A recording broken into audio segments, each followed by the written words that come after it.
Good morning. Today we're going to try to raise this back end up a little bit using these Teraflex spacers.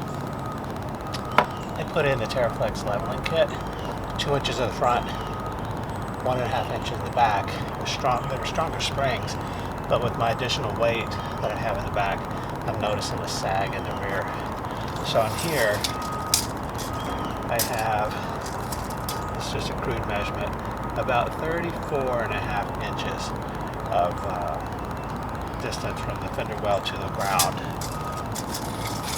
On the front here, we have 36 inches. So it's about 1.5 inches difference between the front and the rear. So I want to try to raise that rear up. So let's get started. First thing to do is to loosen the lug nuts. Jack the Jeep up. And these obviously won't reach that high. So what we'll do is we'll take the tire off, lower it back down onto the stand, and then work from there.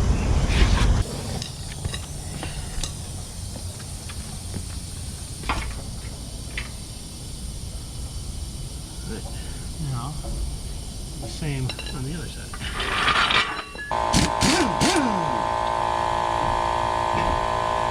Okay, the next thing we're going to do is unbolt this brake line. Down here we're going to disconnect the rear shock.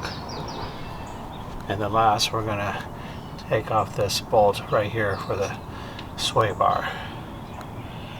Those three things. Oh, and lastly, and then we'll take off this piece right here. We'll just loosen that, and then that'll let the axle drop down. Now I'm going to use a smaller jack to put under the pumpkin to let it down gently.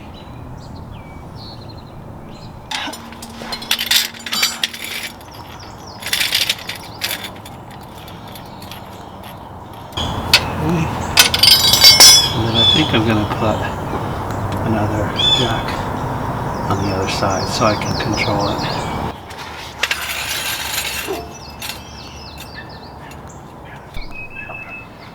Okay, this piece right here, it's a 10 millimeter.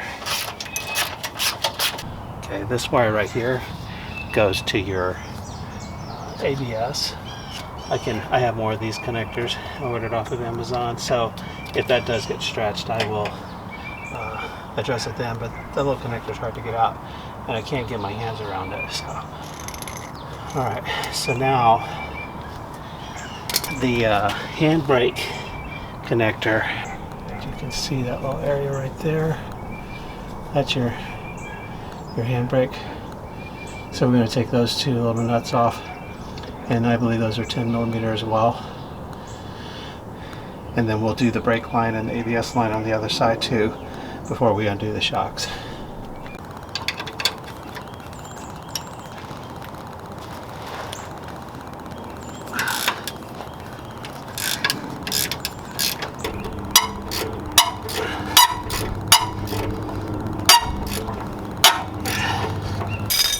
That's all I had.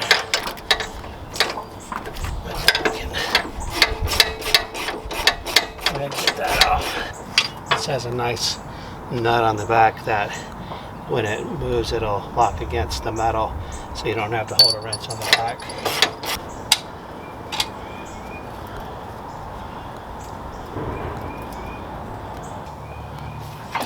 You can see the springs are loose now, so it's just a matter of lifting them out of there, putting in our spacers.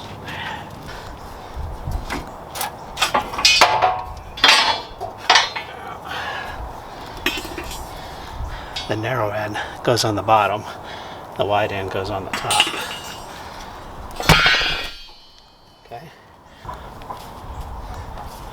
So what we do is we take the new spacer and the old spacer and we marry them together.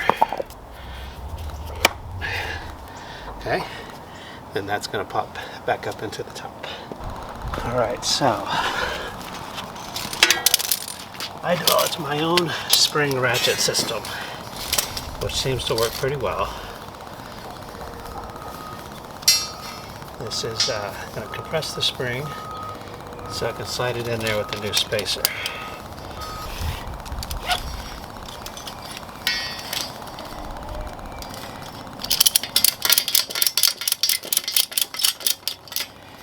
grab one on both sides.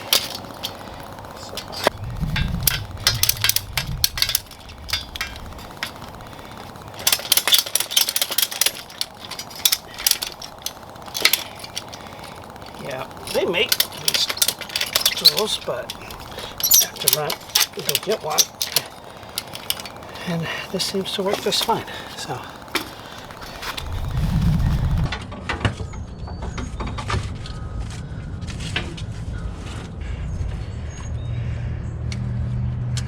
Ready? Okay. That's one. Get this situated just right. And that's two. Okay. And when I jack it up, it'll push it up in there nice and tight. So now I'm going to jack the axle back up and start bolting everything back together.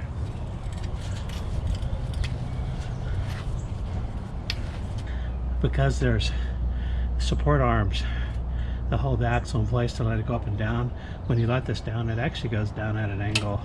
So I jack one side up and then move the other jack back just a little bit, and then I'll jack that side up.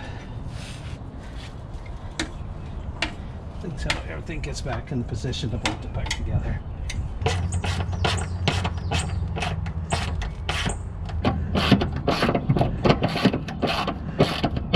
So I hooked a strap underneath where that control arm hooks to, and then over here wrapped it around the opposite side of where the control arm hooks to. And then when I ratchet it, that bolt gets a little bit closer. See if I can film this. See, it's almost there. Now, my bolt just slips right in there now. It's perfect.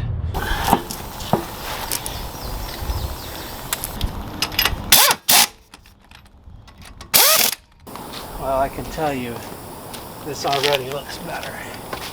So I went from 34.5 to 36.5 in the rear.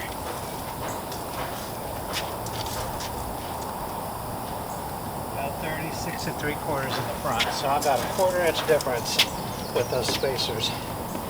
Wow, that's going to make a big difference. Starting to look like a Jeep.